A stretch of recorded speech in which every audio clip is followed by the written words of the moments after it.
പ്രിയപ്പെട്ട സഹോദരന്മാരെ, നിങ്ങൾക്ക് എല്ലാവർക്കും എൻ്റെ സമാധാനം. ഞാൻ ഇന്ന് നിങ്ങളുമായിട്ട് പങ്കുവെക്കാൻ പോകുന്നത് പ്രധാനപ്പെട്ടൊരു വിഷയമാണ്. കാരണം ഇന്ന് ലോകത്തിലുള്ള സകല പാസ്റ്റർമാരും ഈ വീഡിയോ ഇത് അവസാനം വരെയും ഒന്ന് കേൾക്കണം. കാരണം എനിക്കിന്ന് പറയാനുള്ളൊരു 2 പേർ മുതൽ 10,000 ആൾക്കാർ വരെ ഇരിക്കുന്ന ചർച്ചിലെ ശുശ്രൂഷിക്കുന്ന പാസ്റ്റർമാരോടാണ്, വിശ്വാസികളോടല്ല പറയാനുള്ളത്. എനിക്ക് പാസ്റ്റർമാരോടാണ് ഇന്ന് പറയാനുള്ളത്. കാരണം പാസ്റ്റർമാർ വിചാരിച്ചെങ്കിൽ മാത്രമേ ഇന്ന് ലോകത്തിലുള്ള വിശ്വാസികൾ വിശുദ്ധിയിലും വേർപാടിലും ജീവിപ്പാൻ സാധിക്കത്തുള്ളൂ. കാരണം വിശുദ്ധിയുടെയും വേർപാടിന്റെയും ഉപദേശം ഈ വിശുദ്ധ ബൈബിളിലുണ്ട്. ആ വിശുദ്ധിയുടെയും വേർപാടിന്റെയും ഉപദേശമായ വചനങ്ങൾ എടുത്ത് ആത്മാവിൽ സഭയോട് പ്രബോധിപ്പിച്ചെങ്കിൽ മാത്രമേ അത് കേട്ട് ഗ്രഹിച്ചിരിക്കുന്ന വിശ്വാസികൾ വിശുദ്ധിയിലും വേർപാടിലും ജീവിപ്പാൻ കഴിയത്തുള്ളൂ. അല്ലാതെ നമ്മൾ എന്തെങ്കിലും മാനുഷിക ഉപദേശങ്ങൾ കൂടെ ചേർത്ത് ആണ് നമ്മൾ പ്രബോധിപ്പിക്കുന്നെങ്കിൽ ആ കേട്ടുകൊണ്ടിരിക്കുന്ന വിശ്വാസികൾ ദൈവരാജ്യത്തിലെത്തുവാൻ സാധിക്കത്തില്ല. കാരണം മനുഷ്യർ സ്വയമേ ഇത് സ്വർഗരാജ്യത്തിലെത്തുവാൻ ആർക്കും കഴിയത്തില്ല. എന്നാൽ ദൈവം നമ്മളെ സഹായിക്കണം. ദൈവം നമ്മളെ സഹായിക്കണമെന്നുണ്ടെങ്കിൽ ദൈവം നമുക്ക് തന്നിരിക്കുന്ന ഒരു പ്രമാണമുണ്ട്, അല്ലെങ്കിൽ വ്യവസ്ഥയുണ്ട്. ഈ വ്യവസ്ഥയിൽ നിലനിന്നെങ്കിൽ മാത്രമേ ദൈവരാജ്യത്തിലെത്താൻ സാധിക്കത്തുള്ളൂ. അത് ഭൂമിയിൽ വന്ന് പറഞ്ഞത് യേശു കർത്താവാണ്. യേശു കർത്താവ് പറഞ്ഞു, എൻ്റെ ഈ വചനങ്ങളെ കേട്ട് ചെയ്യുന്നവനെല്ലാം പാറമേൽ വീട് പണിത ബുദ്ധിയുള്ള മനുഷ്യരുണ്ട്. അപ്പോൾ യേശു കർത്താവ് പറഞ്ഞ വചനങ്ങൾ, ഇനി യേശു കർത്താവ് ഏൽപ്പിച്ച ശുശ്രൂഷാ വൃന്ദങ്ങളുണ്ട്, അത് അപ്പോസ്തലന്മാർ, അവരും കൂടെ നമ്മളെ പഠിപ്പിച്ചിരിക്കുന്ന ഉപദേശങ്ങളുണ്ട്. അല്ലെങ്കിൽ നമ്മൾ പഠിക്കുവാനായിട്ട് അവർ പറഞ്ഞു വെച്ചിരിക്കുന്ന ഉപദേശങ്ങളുണ്ട്, അവർ എഴുതിയ ഉപദേശങ്ങളുണ്ട്, അവർ സഭയെ പഠിപ്പിച്ച ഉപദേശങ്ങളുണ്ട്. ആ ഉപദേശങ്ങൾ നമ്മൾ ഇന്ന് സഭകളിൽ പ്രബോധിപ്പിച്ചെങ്കിൽ മാത്രമേ വിശ്വാസികൾ ദൈവസന്നിധിയിലെത്താൻ സാധിക്കൂ. അല്ലാതെ നമ്മൾ എന്തെങ്കിലും പറഞ്ഞുകൊണ്ട് കാര്യമില്ല. എനിക്ക് കിട്ടി അല്ലെങ്കിൽ മറ്റൊരുത്തിന് കിട്ടി എന്ന് പറഞ്ഞത് കൊണ്ട് അതൊന്നും വലിയ കാര്യമൊന്നുമില്ല. ഇവിടെ കർത്താവും അപ്പോസ്തലന്മാരും പഠിപ്പിച്ച ഉപദേശങ്ങളുണ്ട്. ആ ഉപദേശത്തിലേക്ക് സഭ മടങ്ങി വരും. അതുകൊണ്ട് ഇന്നത്തെ ചിന്തക്കായിട്ട് ഞാനൊരു പ്രധാനപ്പെട്ടൊരു വാക്യം വായിക്കാൻ ആഗ്രഹിക്കുന്നു. എബ്രായ ലേഖനം 2-ാം അധ്യായത്തിൻ്റെ 1 മുതൽ. അതുകൊണ്ട് നാം വല്ലപ്പോഴും ഒഴുകിപ്പോകാതിരിക്കേണ്ടതിന് കേട്ടതധികം ശ്രദ്ധയോടെ കരുതിക്കൊള്ളുവാൻ ആവശ്യമാകും. ദൂതന്മാർ മുഖാന്തരം അരുളി ചെയ്ത വചനം സ്ഥിരമായിരിക്കുകയും ഓരോരോ ലംഘനത്തിനും അനുസരണക്കേടിനും ന്യായമായ പ്രതിഫലം ലഭിക്കുകയും ചെയ്തു എങ്കിൽ കർത്താവ് താൻ പറഞ്ഞു തുടങ്ങിയതും ദൈവം അടയാളങ്ങളാലും അത്ഭുതങ്ങളാലും വിവിധ വീര്യപ്രവൃത്തികളാലും തൻ്റെ ഇഷ്ടപ്രകാരം പരിശുദ്ധാത്മാവിനെ നൽകിക്കൊണ്ടും സാക്ഷി നിന്നതും കേട്ടവർ നമുക്ക് ഉറപ്പിച്ചു തന്നതുമായ ഇത്ര വലിയ രക്ഷ നാം ഗണ്യമാക്കാതെ പോയാൽ എങ്ങനെ തെറ്റിവരും? ഏറ്റവും പ്രധാനപ്പെട്ടൊരു വാക്യമാണ് ഞാൻ ഇപ്പോൾ വായിച്ചത്. കാരണം അതിനകത്ത് വ്യക്തമായൊരു കാര്യം പറയുന്നു, കർത്താവ് താൻ പറഞ്ഞു തുടങ്ങിയത്. എബ്രായ ലേഖനം നമ്മൾ അധ്യായം 1-ാം ഭാഗം വായിച്ചാൽ അവിടെ എഴുതിയിട്ടുണ്ട്, ദൈവം പണ്ടു ഭാഗമായിട്ടും വിവിധമായിട്ടും പ്രവാചകന്മാർ മുഖാന്തരം പിതാക്കന്മാരോട് അരുളി ചെയ്തിട്ട് ഈ അന്ത്യകാലത്ത് പുത്രൻ മുഖാന്തരം നമ്മോട് അരുളി ചെയ്തിരിക്കുന്നു. അവനെ താൻ സകലത്തിനും അവകാശിയാക്കി വെച്ചു. അവൻ മുഖാന്തരം ലോകത്തെ ഉണ്ടാക്കി. അവൻ അവൻ്റെ തേജസ്സിൻ്റെ പ്രഭയും തത്വത്തിൻ്റെ മുദ്രയും സകലത്തെയും തൻ്റെ ശക്തിയുള്ള വചനത്താൽ വഹിക്കുന്നതിനും ആകൊണ്ട് പാപങ്ങൾക്ക് പരിഹാരം ഉണ്ടാക്കിയ ശേഷം ഉയരത്തിൽ മഹിമയുടെ വലത്തുഭാഗത്തിരിക്കുകയും അവൻ ദൈവദൂതന്മാരെക്കാൾ വിശിഷ്ടമായ നാമത്തിന് അവകാശിയായതിനൊത്തവണ്ണം അവരെക്കാൾ ശ്രേഷ്ഠനായി തീരുകയും ചെയ്തു. സ്തോത്രം. അപ്പോൾ പ്രിയപ്പെട്ട സഹോദരന്മാരെ, നമ്മളൊന്ന് മനസ്സിലാക്കണം, ഈ എബ്രായ ലേഖനം 1-ാം അധ്യായത്തിൻ്റെ 1-ാം വാക്യവും 1-ാം ഭാഗവും 2-ാം അധ്യായത്തിൻ്റെ 1-ാം ഭാഗവും നമ്മൾ ചേർത്ത് വായിക്കുമ്പോൾ അവിടെ ഉറപ്പിക്കുകയാണ് ചെയ്യുന്നത്. ഉറപ്പിക്കുകയാണ്. ആരെ? കർത്താവ് താൻ പറഞ്ഞു തുടങ്ങിയതും ദൈവം അടയാളങ്ങളാലും അത്ഭുതങ്ങളാലും വിവിധ വീര്യപ്രവൃത്തികളാലും പരിശുദ്ധാത്മാവിനെ നൽകിക്കൊണ്ട് സാക്ഷി നിന്നതും കേട്ടവർ നമുക്ക് ഉറപ്പിച്ചു തന്നതുമായ ഇത്ര വലിയ രക്ഷ നാം ഗണ്യമാക്കാതെ പോയാൽ എങ്ങനെ തെറ്റും? ആരാണ് ഉറപ്പിച്ചത്? അപ്പോസ്തലന്മാർ. യേശുവിൻ്റെ കർത്താവായ യേശു ക്രിസ്തുവിൽ നിന്ന് കേട്ട് പഠിച്ചവർ, പരിശുദ്ധാത്മാവ് വന്ന് അവരെ പഠിപ്പിച്ചത്.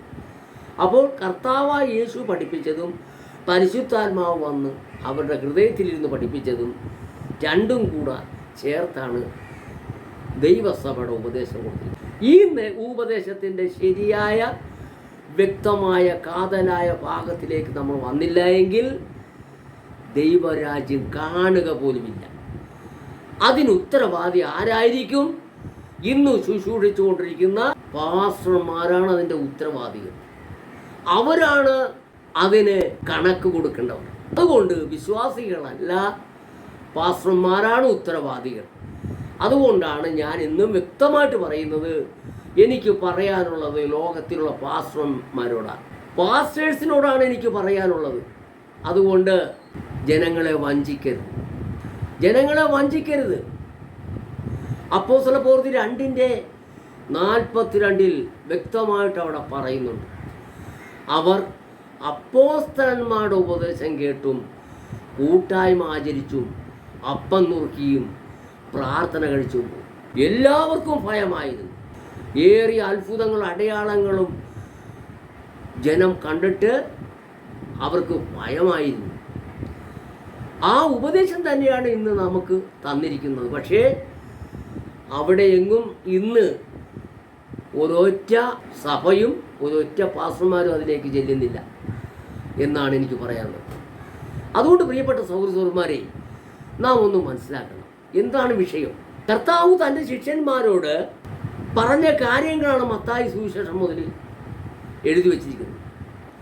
3.5 വർഷം കർത്താവ് ശിഷ്യന്മാരെ തിരഞ്ഞെടുത്ത് അവരെ പഠിപ്പിച്ച വിഷയങ്ങളാണ് അവരാത്മാവ് വന്നപ്പോൾ മത്തായി എന്നും മർക്കോസ് എന്നും ലൂക്കോസ് എന്നും യോഹന്നാൻ എന്നും പറഞ്ഞ് സുവിശേഷം എഴുതിച്ചിരിക്കുന്നത്. അപ്പോഴും കർത്താവ് അവരോട് തീർത്തു പറഞ്ഞിട്ടില്ല. യോഹന്നാൻ്റെ സുവിശേഷം 16-ാം അധ്യായം അതിൻ്റെ 12-ാം വാക്യത്തിൽ യേശു പറയുന്നു, ഇനിയും വളരെ അധികം നിങ്ങളോട് പറവാനുണ്ട്, നിങ്ങൾക്കിപ്പോൾ വഹിപ്പാൻ കഴിവില്ല. സത്യത്തിൻ്റെ ആത്മാവ് വരുമ്പോൾ അവൻ നിങ്ങളെ സകല സത്യത്തിനും വഴി നടത്തും. അവൻ വരുമ്പോൾ അവൻ സ്വയമായി സംസാരിക്കാതെ, പരിശുദ്ധാത്മാവ് വരുമ്പോൾ പരിശുദ്ധാത്മാവ് സ്വയമായി സംസാരിക്കാതെ താൻ കേൾക്കുന്നത് പറയുകയും വരുവാനുള്ള നിങ്ങൾക്ക് അറിയിച്ചു തരികയും ചെയ്യും. അങ്ങനെ അറിയിച്ചു തരുന്നത് കൊണ്ട് എന്നെ മഹത്വപ്പെടുത്തുമെന്നാണ് യേശു പറഞ്ഞത്. അപ്പോൾ പ്രിയപ്പെട്ട സഹോദരന്മാരെ, കർത്താവ് തീർത്തും അപ്പോസ്തലന്മാരോട് പറഞ്ഞിട്ടില്ല. അപ്പോൾ കർത്താവ് പറഞ്ഞിട്ടുണ്ട്, പരിശുദ്ധാത്മാവ് വരുമ്പോൾ നിങ്ങളെ സകല സത്യത്തിലും വഴി നടത്തും. അപ്പോൾ അതും കൂടെ നമ്മൾ അറിയണ്ടേ? അതും നമ്മൾ സഭകളിൽ വേണ്ടേ? എന്തുകൊണ്ട് ഇന്ന് ആ സഭകളിൽ അത് വായിക്കുന്നില്ല?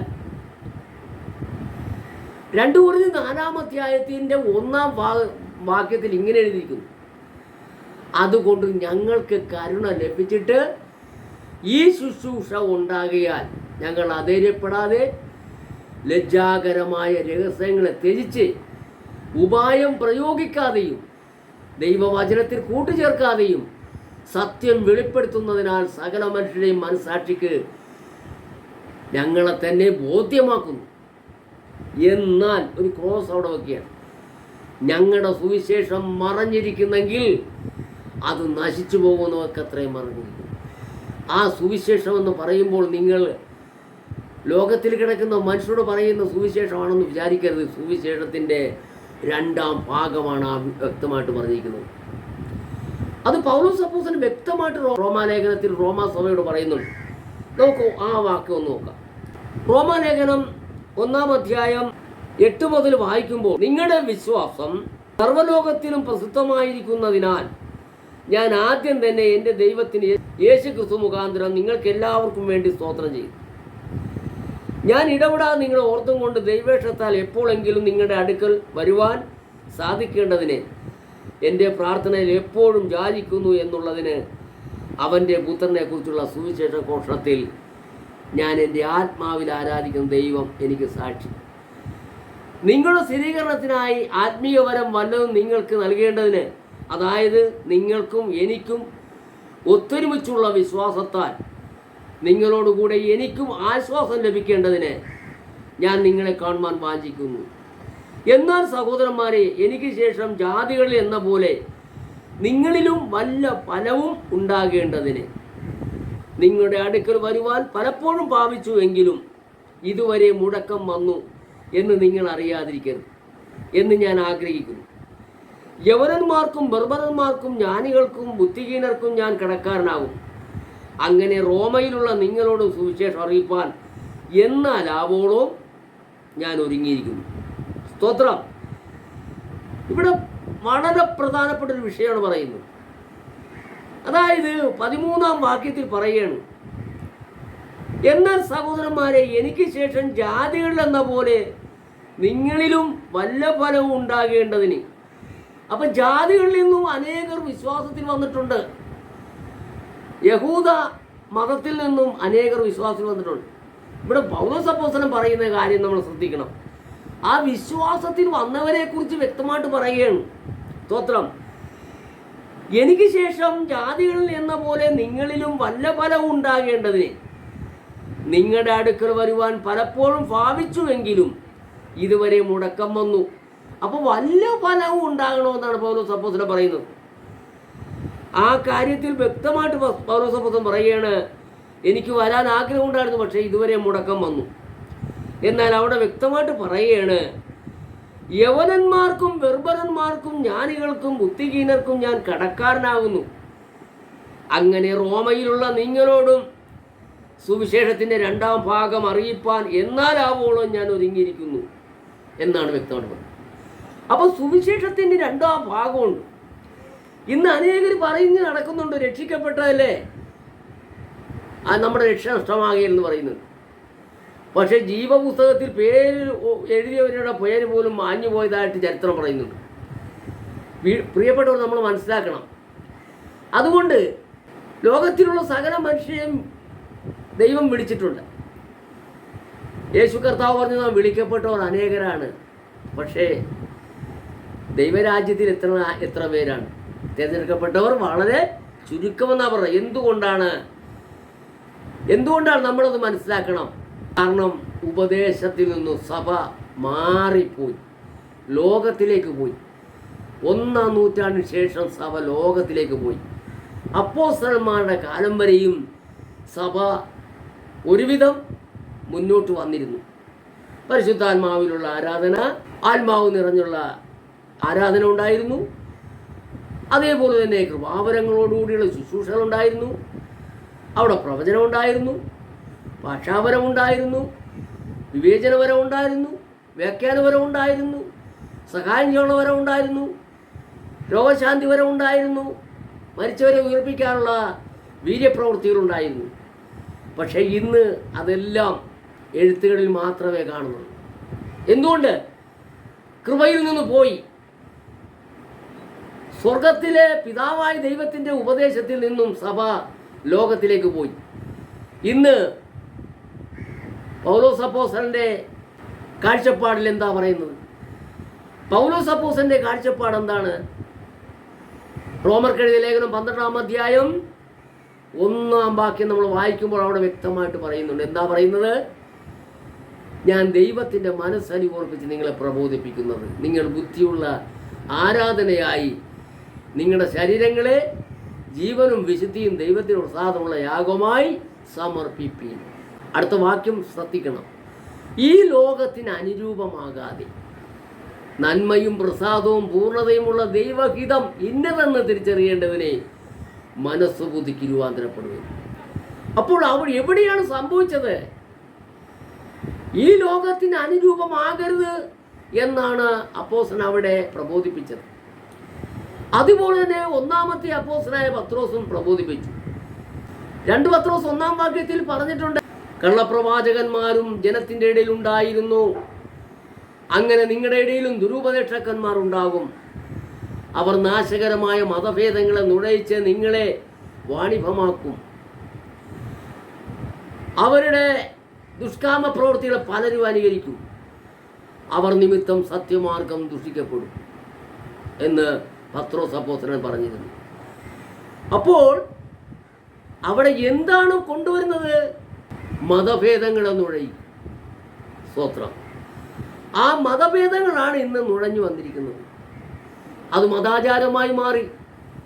കത്തോലിക്ക സഭയുടെ പാട്ടുകുർബാന തന്നെയാണ് ഇന്ന് പെന്തക്കോസ്തിൽ വന്നു കയറിയിരിക്കുന്നത്. പാട്ടുകുർബാന ഇന്ന് പാട്ടുകുർബാന മാത്രമാണുള്ളത്. ഇന്ന് വരുന്നവരെല്ലാം പാട്ടുപാടി, പുസ്തകത്തിലെ പാട്ട് എഴുതി വച്ചിരിക്കുന്ന പാട്ട് പാടിയിട്ട് കൈയടിച്ച് ബഹളം ഉണ്ടാക്കുക. അതിൻ്റെ കൂടെ കീബോർഡും തമ്പേറും ബാൻഡും ഒക്കെ അടിച്ച് ബഹളം ഉണ്ടാക്കി ഒരു ബഹളം തന്നെ നടത്തുക. എന്ത് ആത്മീയവർദ്ധനം ഉണ്ടാകും? ഒന്നും ഉണ്ടാകുന്നില്ല. പണ്ടൊക്കെ കാത്തിരിപ്പ് യോഗങ്ങളുണ്ടായിരുന്നു പരിശുദ്ധാത്മാവിൻ്റെ ശക്തിക്ക് വേണ്ടി. ഇന്ന് അതൊന്നും നടക്കുന്നില്ല. ഇന്ന് അതെല്ലാം ആചാരങ്ങളായി മാറി. ഇന്ന് മാസയോഗങ്ങൾ, അതുപോലെ ആണ്ടൃതി യോഗങ്ങൾ, അങ്ങനെയുള്ള യോഗങ്ങളായി മാറുന്നു. ആ യോഗങ്ങൾ, മാസയോഗവും ഇതൊന്നും പാടില്ലെന്നാണ് അപ്പോസ്തലനായ പൗലോസ് ഗലാത്യ സഭയ്ക്ക് എഴുതിയിരിക്കുന്നത്. ഗലാത്യ ലേഖനം 4-ാം അധ്യായത്തിൽ വ്യക്തമായിട്ട് എഴുതിയിട്ടുണ്ട്. ദിവസങ്ങളും മാസങ്ങളും ആണ്ടുകളും പ്രമാണിക്കുന്നെങ്കിൽ ഞാൻ നിങ്ങൾക്ക് വേണ്ടി അധ്വാനിച്ചത് വെറുതെ ആയിരുന്നു. 1 കൊരിന്തി 9-ാം അധ്യായം വായിച്ചു പഠിച്ചാൽ വ്യക്തമായിട്ട് അവിടെ മനസ്സിലാവും. പൈസ ചെലവാക്കിയുള്ള സുവിശേഷ യോഗങ്ങൾ നടത്താൻ പാടില്ല. അവിടെ വ്യക്തമായിട്ട് പൗലോസ് അപ്പോസ്തലൻ പറഞ്ഞിട്ടുണ്ട്. ഞാൻ ആ ഒരു വാക്യം വായിക്കാം. 1 കൊരിന്തി 9-ാം അധ്യായത്തിൻ്റെ 16 മുതൽ വായിക്കുമ്പോൾ അവിടെ നമുക്ക് വ്യക്തമായി കാണാം. ഞാൻ സുവിശേഷം അറിയിക്കുന്നു എങ്കിൽ എനിക്ക് പ്രശംസിപ്പാൻ ഒന്നുമില്ല. നിർബന്ധം എൻ്റെ മേൽ കിടക്കുന്നു. ഞാൻ സുവിശേഷം അറിയിക്കുന്നില്ല എങ്കിൽ എനിക്ക് അയ്യോ കഷ്ടം. ഞാനത് മനഃപൂർവ്വം നടത്തുന്നുവെങ്കിൽ എനിക്ക് പ്രതിഫലമുണ്ട്. മനഃപൂർവ്വം അല്ലെങ്കിലും കാര്യമെങ്കിൽ ഫലമേൽപ്പിച്ചിരിക്കുന്നു. എന്നാൽ എൻ്റെ പ്രതിഫലം എന്ത്? സുവിശേഷം അറിയിക്കുമ്പോൾ സുവിശേഷ ഘോഷണത്തിലുള്ള അധികാരം മുഴുവനും ഉപയോഗിക്കാതെ ഞാൻ സുവിശേഷ ഘോഷണം ചെലവ് കൂടാതെ നടത്തുന്നത് തന്നെ. ഇങ്ങനെ ഞാൻ കേവലം സ്വതന്ത്രരെങ്കിലും അധികം പേരെ നേടേണ്ടതിന് ഞാൻ എന്നെ തന്നെ എല്ലാവർക്കും ദാസനാക്കി. പ്രിയപ്പെട്ട സഹോദരന്മാരെ, അവിടെ വ്യക്തമായിട്ട് എഴുതിയിരിക്കുന്നു. എന്നാൽ എൻ്റെ പ്രതിഫലം എന്ത്? സുവിശേഷം അറിയിക്കുമ്പോൾ സുവിശേഷ ഘോഷണത്തിനുള്ള അധികാരം മുഴുവനും ഉപയോഗിക്കാതെ ഞാൻ സുവിശേഷ ഘോഷണം ചെലവ് കൂടാതെ നടത്തുന്നത് തന്നെ. കർത്താവായ യേശു പറഞ്ഞു, പോകുവാൻ നിങ്ങൾ ഈ രണ്ടു പേരായി പോകാൻ പറഞ്ഞു. കർത്താവ് പറഞ്ഞെന്താണ്? ചെന്നായ്ക്കളുടെ നടുവിലേക്ക് കുഞ്ഞാടുകളെ പോലെ പോകും. പോകുന്നവരോട് പറഞ്ഞു വിട്ടത് എന്താണ്? നിങ്ങളൊരു ഭവനത്തിൽ ചെന്നാൽ ആ ഭവനത്തിന് സമാധാനം പറയണം. പറയുന്നുണ്ടോ ഇന്ന് ആരെങ്കിലും? നിങ്ങളൊരു പട്ടണത്തിൽ ആണ് ചെന്നെങ്കിൽ ആ പട്ടണത്തിൽ സമാധാനം പറയണം. ആരെങ്കിലും പറയുന്നുണ്ടോ? വലിയ മെഗാ കൺവെൻഷനല്ലേ നടക്കുന്നത്. 8 ലക്ഷം, 10 ലക്ഷം, 50 ലക്ഷം മുതൽ 1 ലക്ഷം വരെ പൊട്ടിച്ച് തവിട് പൊടിയാക്കി കളഞ്ഞിട്ട് ഒരു ആത്മാവിനെ പോലും രക്ഷിക്കാൻ കഴിയുന്നുണ്ടോ? ഈ കാണാവുന്ന സഭകളിലൊക്കെ ഇരിക്കുന്ന ജനങ്ങൾ എങ്ങനെ വന്നതാണ്? കൺവെൻഷൻ നടത്തി വന്നതാണോ? ഒരു കുഞ്ഞു പോലും കൺവെൻഷനിൽ രക്ഷിക്കപ്പെടുന്നില്ല. ഇന്ന് കൺവെൻഷൻ കാണുന്നത് എന്താണ്?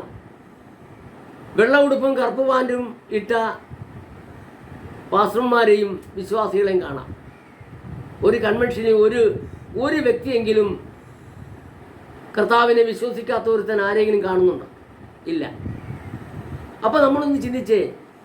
എന്നാൽ ഈ വന്നിരിക്കുന്നത്, ഈ ഇന്ന് സഭകളിലൊക്കെ വന്നത് എങ്ങനെ വന്നു? ആരെങ്കിലും പാവം പിടിച്ച നിങ്ങൾ പോയി വീടുകളിൽ പോയി സുവിശേഷം പറയുമ്പോൾ, അല്ലെങ്കിൽ കവലകളിൽ നിന്ന് പ്രസംഗിക്കുമ്പോൾ അത് കേട്ട് ആരെങ്കിലും മാനസാന്തരപ്പെട്ട് വരുന്നതാണ്. അല്ലാതെ ഈ കൺവെൻഷൻ നടത്തിയിട്ടില്ല. ഇന്ന് കൺവെൻഷൻ അടുത്ത വർഷം ജനുവരി 20-ാം തീയതി കൺവെൻഷനാണ്. അത് തന്നെ അതിൻ്റെ പിറ്റേ വർഷവും ജനുവരി മാസം 20-ാം തീയതി വരാൻ കാത്തിരിക്കുകയാണ്. അന്ന് തോന്നുക. പ്രിയപ്പെട്ടവരെ, നമ്മുടെ കത്തോലിക്കരുടെ പെരുന്നാളും അത് അങ്ങനെ തന്നെയല്ലേ? ഇപ്പം അത് പെരുന്നാളാക്കി മാറ്റിയിരിക്കുകയല്ലേ? ഇന്നൊരു കൺവെൻഷൻ വരുമ്പോൾ ഞാൻ കാണുന്നതല്ലേ, ആ വീട്ടിലുള്ള അവരുടെ കെട്ടിച്ചു വിട്ട പെൺമക്കളും അവരുടെ ബന്ധുമിത്രാദികളും ഒക്കെ വന്ന് കിടക്കുക 2-3 ദിവസം. ഇതെന്താ? പാരമ്പര്യമായി മാറി. അതെല്ലാം പെരുന്നാളായി മാറി. അതുകൊണ്ടാണ് പറഞ്ഞത്, വ്യക്തമായിട്ട് പറയാണ്, ഉപദേശത്തിൽ നിന്നെല്ലാം പോയി, ഒന്നുമില്ല പറയാൻ. ഇന്ന് സഭ എന്ന് പറഞ്ഞെങ്കിൽ സഭയിൽ ഒന്നുമില്ല. ഏതൊട്ട് ഇസ്രോട്ട് വരെയും ലോകത്തിലതാണുള്ളത്. സ്വർഗത്തിൽ നിന്ന് ഒന്നുമില്ല, ഒരു ഉദ്ദേശം പോലുമില്ല. സ്നാനമെങ്കിലും പറയാമായിരുന്നു. ഇപ്പോൾ സ്നാനം മനത്തിയടിക്കുകയാണ്.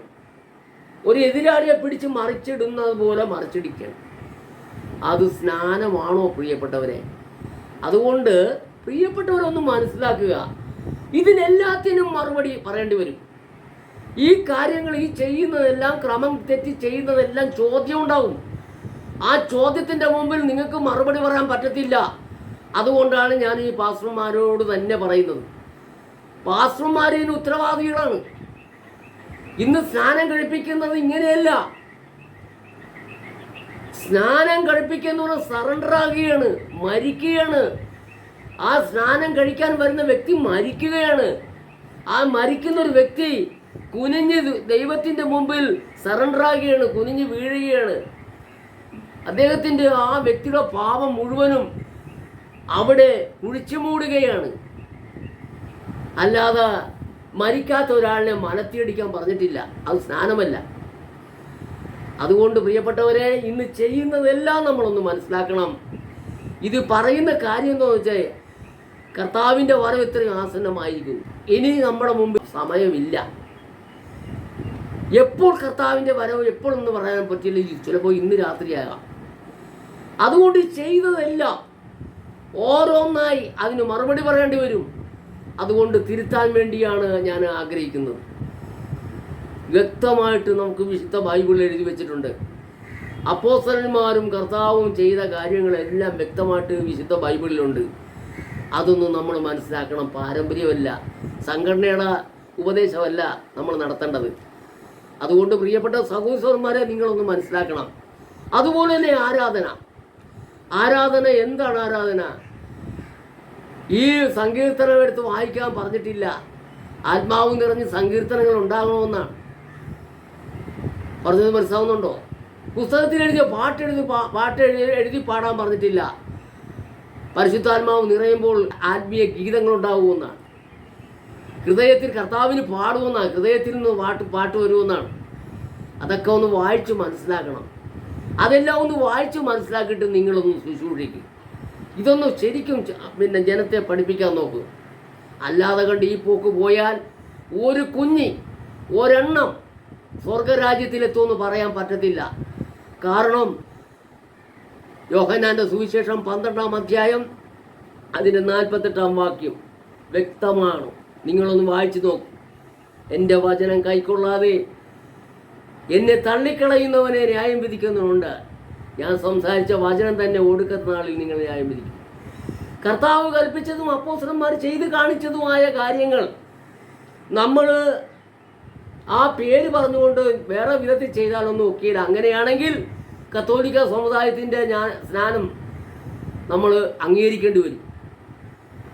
ആ കുഞ്ഞിനെ ഒരു 3 മാസമോ 6 മാസമോ പ്രായമുള്ള ഒരു കുഞ്ഞിനെ ആനാമ്പെള്ളം തെളിച്ച് കുഞ്ഞിൻ്റെ പേര് അവിടെ വിളിച്ച് പറയുന്നെങ്കിൽ, പേരെഴുതുന്നുണ്ടെങ്കിൽ, നമ്മളതിനെ പുച്ഛിച്ച് തള്ളിക്കളയുന്നുണ്ടെങ്കിൽ നമ്മൾ ചെയ്യുന്ന അനേക കാര്യങ്ങളെ പുച്ഛിച്ച് തള്ളേണ്ടി വരും. കാരണം പേര് കൊണ്ട് മാത്രമായില്ല. ആ കുഞ്ഞിനെ ആനാമ്പെള്ളം തെളിക്കുന്നത് സ്നാനമാണ്.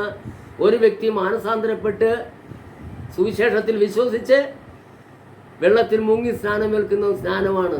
രണ്ടും സ്നാനത്തിൻ്റെ പേരാണ്. പക്ഷേ സ്നാനമേതാണ്? മാനസാന്തര സ്നാനമാണ് കറക്റ്റ്. ആ സ്നാനം വെള്ളത്തിൽ മുഴുകി തന്നെ സ്നാനം കഴിച്ചില്ലെങ്കിൽ നമ്മൾ മറ്റുള്ള സ്നാനങ്ങളെ നമ്മൾ പുച്ഛിച്ച് പറയും. പിതാവിൻ്റെയും പുത്രൻ്റെയും പരിശുദ്ധാത്മാവിൻ്റെയും നാമത്തിൽ സ്നാനം കഴിപ്പിക്കണമെന്ന് കർത്താവ് കൽപ്പിച്ചിരിക്കുന്ന കാര്യങ്ങൾ നമ്മൾ പറയുന്നു. മറ്റൊരു കൂട്ടർ യേശുവിൻ്റെ നാമവും പറഞ്ഞ് മുക്കുന്നു. പക്ഷെ അതും നമ്മൾ അംഗീകരിക്കുന്നില്ല. പക്ഷെ അങ്ങനെ എങ്കിൽ നമ്മൾ ചെയ്ത ഏതൊട്ട് ഇസ്രട്ട് വരെയുള്ള കാര്യങ്ങളെല്ലാം തെറ്റായിട്ട് വരും. അതുകൊണ്ട് തെറ്റ് തന്നെയാണ്. അതെല്ലാം തെറ്റ് തന്നെയാണ്. യേശുവിൻ്റെ നാമം പറഞ്ഞ് മുക്കിയതും തെറ്റാണ്.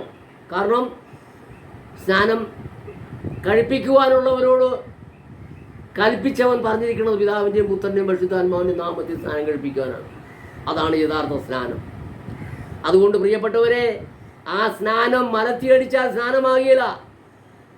അത് മുഴുവൻ സ്നാനം ആ വ്യക്തി തന്നെ, മാനസാന്തരപ്പെട്ട വ്യക്തി അദ്ദേഹം തന്നെ മുങ്ങണം.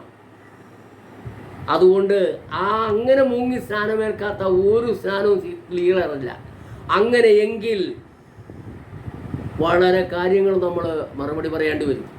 പൗലോസ് അപ്പോസ്തലൻ പറയുന്നു, ഈ ലോകത്തിന് അനുരൂപമാകാതെ നന്മയും പ്രസാദവും പൂർണ്ണതയുമുള്ള ദൈവഹിതം ഇന്നതെന്ന് തിരിച്ചറിയേണ്ടതിന് മനസ്സുബുദ്ധിക്ക് രൂപാന്തരപ്പെടണം. മനസ്സുബുദ്ധിക്ക് രൂപാന്തരപ്പെടാതെ ഒരു കാര്യവും നടക്കില്ല. അതിനുള്ള ഉപദേശം സഭകളിൽ പഠിപ്പിക്കണം. വല്ലതും പറഞ്ഞതുകൊണ്ടായില്ല. ഉൽപ്പത്തി മുതൽ വെളിപ്പാട് വരെയുള്ള ഓരോ വാക്യങ്ങളെടുത്ത് പറഞ്ഞുകൊണ്ടായില്ല. കർത്താവായ യേശു പറഞ്ഞു കോടി തുണിക്കണ്ട കീറിയെടുത്ത് പഴയ വസ്ത്രത്തോട് ചേർത്തുകൊണ്ട് മാറില്ല. അപ്പോൾ അതെന്തുകൊണ്ടാണ് പറഞ്ഞത്? കോടിത്തുണിക്കണ്ടം പുതിയ നിയമമാണ്. ആ പുതിയ നിയമത്തിൽ നിന്ന് ഒരു വാക്യം എടുത്താൽ അത് കോടിത്തുണിക്കണ്ടം കീറിയെടുത്തതുപോലെയാവും. അതാണ് അതിൻ്റെ ആശയം. പക്ഷേ പഴയ വസ്ത്രമാണ്. ഇന്ന് സഭകളിൽ വായിക്കുന്ന എന്താ? സങ്കീർത്തനമല്ലേ? ആ സങ്കീർത്തനം ഒരു അധ്യായം മൊത്തത്തിൽ വായിച്ചിട്ട് അതിൽ നിന്ന് പ്രബോധിപ്പിക്കുമ്പോൾ വെളിപ്പാട് പുസ്തകം മുതൽ ഇങ്ങോട്ട് ഉൽപ്പത്തി പോലെയുള്ള ഓരോ വാക്യങ്ങളെടുത്ത് പ്രബോധിപ്പിക്കുക. അതല്ല ശുശ്രൂഷ. പൗലോസ് അപ്പോസ്തലൻ പറഞ്ഞിരിക്കുന്നത് കൊലോസ്യ ലേഖനം 4-ാം അധ്യായം അതിൻ്റെ 16-ാം വാക്യവും 1 തെസ്സലോനി 5:27 വാക്യം ഒന്ന് വായിച്ചു. സഭകളിൽ ലേഖനങ്ങൾ തന്നെ വായിപ്പിക്കണമെന്നാണ്. സഭകളിൽ ലേഖനങ്ങൾ വായിച്ച് ലേഖനത്തിൽ നിന്ന് പ്രബോധിപ്പിക്കണം. ആ ലേഖനത്തിൽ നിന്ന് പ്രബോധിപ്പിക്കുമ്പോൾ പരിശുദ്ധാത്മാവും ജ്ഞാനമുള്ള ഒരു വ്യക്തിയാണ് അവിടെ ശുശ്രൂഷിക്കുന്നെങ്കിൽ പരിശുദ്ധാത്മാവ് പ്രവാചക വാക്യങ്ങൾ കൊടുക്കും. ആ പറഞ്ഞുകൊണ്ടിരിക്കുന്ന കാര്യത്തെ ഉറപ്പിക്കുവാനുള്ള പ്രവാചക വാക്യങ്ങളാണ് കൊടുക്കുന്നത്. അതാണ് ശുശ്രൂഷ. അത് പത്രോസ് എഴുതി വെച്ചിട്ടുണ്ട്. പത്രോസ് പറഞ്ഞിരിക്കുന്നത് ഇങ്ങനെയാണ്. പ്രവാചക വാക്യങ്ങൾ നമുക്ക് അധികം സ്ഥിരമായിട്ടുണ്ട്. നേരം വെളുക്കുകയും ഉദയനക്ഷത്രം ഉദിക്കോളോ ഇരുണ്ട പ്രകാശത്ത് പ്രകാശിക്കുന്ന വിളക്ക് പോലെ അതിനെ കരുതിക്കൊണ്ടാണ് പറയും. പ്രിയപ്പെട്ട സഹോദരന്മാരെ ഒന്ന് മനസ്സിലാക്കണം. അതുകൊണ്ട് കർത്താവിൻ്റെ വരവ് എത്രയും ആസന്നമായതുകൊണ്ട് ഈ കാര്യങ്ങൾ വ്യക്തമായിട്ടൊന്ന് നിങ്ങളൊന്ന് മനസ്സിലാക്കണമെന്ന് എനിക്ക് വളരെ ആഗ്രഹമുണ്ട്. അതുകൊണ്ട് പ്രിയപ്പെട്ടവരെ, തിരുവത്താഴത്തെക്കുറിച്ചുമൊക്കെ ഞാൻ വീഡിയോ ചെയ്തിട്ടുണ്ട്. അതുമൊക്കെ നിങ്ങളൊന്ന് മനസ്സിലാക്കണം. തിരുവത്താഴം എന്ന് പറയുന്നത് ഉച്ചക്ക് 12 മണിക്ക് എടുക്കുന്ന തിരുവത്താഴമല്ല. അത് നമുക്ക് വേണമെങ്കിൽ കേക്കും വൈനും കൊടുത്തായിട്ട് പ്രഖ്യാപിക്കാം. അത് തിരുവത്താഴമല്ല. തിരുവത്താഴം എന്ന് പറയുന്നത് രാത്രിയിൽ എടുക്കുന്നതാണ് തിരുവത്താഴം. അത് എടുക്കാൻ പ്രാഗൽഭ്യമുള്ളവരെ എടുക്കാൻ പറ്റുള്ളൂ. അതിനൊരുങ്ങി വരുന്നവർക്ക് മാത്രം എടുക്കാൻ പറ്റുള്ളൂ. അതാണ് തിരുവത്താഴം. ആ തിരുവത്താഴത്തെ മാറ്റിമറിച്ച് 12 മണിക്ക് ഉച്ച 12 മണിക്ക് സൂര്യന് മുകളിൽ ഇരിക്കുമ്പോൾ അത് ചെയ്തെന്ന് പറയും തിരുവത്താഴമാകില്ല. അത് ബർത്ത്ഡേ കേക്കും വൈനുമാണെന്ന് പറയാം. അതുകൊണ്ട് ഈ ചെയ്യുന്നതൊന്നും ശരിയായ രീതിയിൽ പോയില്ല. മത്തായി 7-ാം അധ്യായത്തിൽ വ്യക്തമായിട്ട് പറയുന്നു. നമുക്കൊന്ന് നോക്കാം. മത്തായി 7:22 വാക്യത്തിൽ എന്താ പറയുക? കർത്താവേ കർത്താവേ, നിന്റെ നാമത്തിൽ ഞങ്ങൾ പ്രവചിക്കുകയും നിന്റെ നാമത്തിൽ ഭൂതങ്ങളെ പുറത്താക്കുകയും നിന്റെ നാമത്തിൽ വളരെ വീര്യപ്രവൃത്തികൾ പ്രവർത്തിക്കുകയും ചെയ്തില്ലയോ എന്ന് പലരും ആ നാളിൽ എന്നോട് പറയും. അന്ന് ഞാൻ അവരോട്, ഞാൻ ഒരു നാളും നിങ്ങളെ അറിഞ്ഞിട്ടില്ല, അധർമ്മം പ്രവർത്തിക്കുന്നവരെ എന്നെ വിട്ടു പോകുവിൻ എന്ന് തീർത്തു പറയും. 24-ാം വാക്യത്തിൽ പറയുന്നു, ആകയാൽ എൻ്റെ ഈ വചനങ്ങളെ കേട്ടു ചെയ്യുന്നവരൊക്കെയും പാറമേൽ വീട് പണിത ബുദ്ധിയുള്ള മനുഷ്യനോട് തുല്യനാവുന്നു. എന്താണ് എൻ്റെ ഈ വചനങ്ങളെ കേട്ട് ചെയ്യുന്നത്? കുറുതിലേക്ക് 1 കുറുതി 4-ാം അധ്യായത്തിൻ്റെ 6-ാം വാക്യത്തിലും പൗലോസ് അപ്പോസ്തലൻ വ്യക്തമായിട്ട് പറഞ്ഞിട്ടുണ്ട്, ഞങ്ങളുടെ ദൃഷ്ടാന്തം കണ്ടു പഠിക്കേണ്ടതിനും ഞങ്ങൾ എഴുതിയതിനപ്പുറം പാപിക്കാതിരിക്കുകയും ചെയ്യണം. അപ്പോൾ അവർ നമുക്ക് കാണിച്ചു തന്നിട്ടുണ്ട്. അപ്പോസ്തലന്മാർ നമുക്ക് കാണിച്ചു തന്നിട്ടുണ്ട്. ആ അപ്പോസ്തലന്മാർ കാണിച്ചു തന്നിരിക്കുന്ന മാതൃകയാണ് നമ്മൾ ചെയ്യേണ്ടത്. അതുകൊണ്ട് ഇതൊന്നും കർത്താവിൻ്റെ ശുശ്രൂഷയല്ല. സത്യമായിട്ട് ഞാൻ പറയുന്നു, ഈ പോക്കാണ് പോകുന്നെങ്കിൽ മത്തായി 7:23 പറഞ്ഞതുപോലെയാവും. ഞാൻ ഒരു നാളും നിങ്ങളെ അറിഞ്ഞിട്ടില്ല, അധർമ്മം പ്രവർത്തിക്കുന്നവരെ എന്നെ വിട്ടു പോകുവിനെന്ന് തീർത്തു പറയും. അതുകൊണ്ട് പ്രിയപ്പെട്ട സഹോദരന്മാരെ, ആർക്കെങ്കിലും ദൈവരാജ്യത്തിലെത്താൻ ആഗ്രഹമുണ്ടെങ്കിൽ 24-ാം അധ്യായത്തിൽ പറഞ്ഞിരിക്കുന്ന പോലെ എൻ്റെ ഈ വചനങ്ങളെ കേട്ട് ചെയ്യുന്നവരൊക്കെയും പാറമേൽ വീട് പണിത ബുദ്ധിയുള്ള മനുഷ്യനോട് തുല്യനാവുന്നു. വൻമഴ ചൊരിഞ്ഞു, നദികൾ പൊങ്ങി, കാറ്റടിച്ചു, ആ വീട്ടിന്മേൽ അലച്ചു. അത് പാറമേൽ അടിസ്ഥാനമുള്ളതാകയാൽ വീണില്ല. എന്താണ് പാറമേൽ അടിസ്ഥാനമുള്ളതെന്ന് പറയാൻ കാരണം, എൻ്റെ ഈ വചനങ്ങളെ കേട്ട് ചെയ്യുന്നവരൊക്കെയും പാറമേൽ വീട് പണിത ബുദ്ധിയുള്ള മനുഷ്യനോട് തുല്യനാവും. അതുകൊണ്ട് പ്രിയപ്പെട്ട സഹോദരന്മാരെ, ഒരിക്കൽ കൂടി എനിക്ക് നിങ്ങളോട് പറയാനുള്ളത്, ബഹുമാന്യരായ പാസ്റ്റർമാർ, വഞ്ചിക്കപ്പെടരുത്. ഈ ജനങ്ങളെ വഞ്ചിക്കരുത്. ഈ വന്നിരിക്കുന്ന ജനങ്ങൾ, നിങ്ങളുടെ മുമ്പിലിരിക്കുന്ന രണ്ടോ മൂന്നോ പേരാകട്ടെ, 1000 പേരാകട്ടെ, 10,000 പേരാകട്ടെ, അവരുടെ കണക്ക് നിങ്ങളോടാണ് ചോദിക്കാൻ പോകുന്നത്. അതുകൊണ്ട് നിങ്ങൾ ഈ ഇന്ന് ചെയ്യുന്ന പാരമ്പര്യം മാറ്റി തിരുത്തി ഈ ബൈബിൾ, വിശുദ്ധ ബൈബിളിൻ്റെ കർത്താവും അപ്പോസ്തലന്മാരും വ്യക്തമായിട്ട് പറഞ്ഞിരിക്കുന്ന ഉപദേശപ്രകാരം ഈ വേല ചെയ്തില്ലെങ്കിൽ തീയും ഗന്ധവും കത്തുന്ന പൊയ്കയിൽ അത്രയെന്നാണ് വിശുദ്ധ ബൈബിൾ പറയുന്നത്. അതുകൊണ്ട് ഞാൻ വീണ്ടും ഒന്ന് വളരെ ആത്മാർത്ഥമായി പറയാണ്, ഒരു ആത്മഭാരം എൻ്റെ ഹൃദയത്തിലുള്ളതുകൊണ്ട് ഞാൻ പറയുകയാണ്, പ്രിയപ്പെട്ട പാസ്റ്റർമാരെ, ഒരു മാനസാന്തരം നിങ്ങൾക്ക് ആവശ്യമാണ്. ഒരു മടങ്ങിവരവ് നിങ്ങൾക്ക് ആവശ്യമാണ്. വെളിപ്പാട് പുസ്തകം 3:14 മുതൽ പറയുന്നു, ആകയാൽ നീ ജാഗ്രത ഉള്ളവനായിരിക്കാം, മാനസാന്തരപ്പെടുക. ഞാനിതാ സഭയുടെ വാതിൽക്കൽ നിന്ന് മുട്ടുന്നു.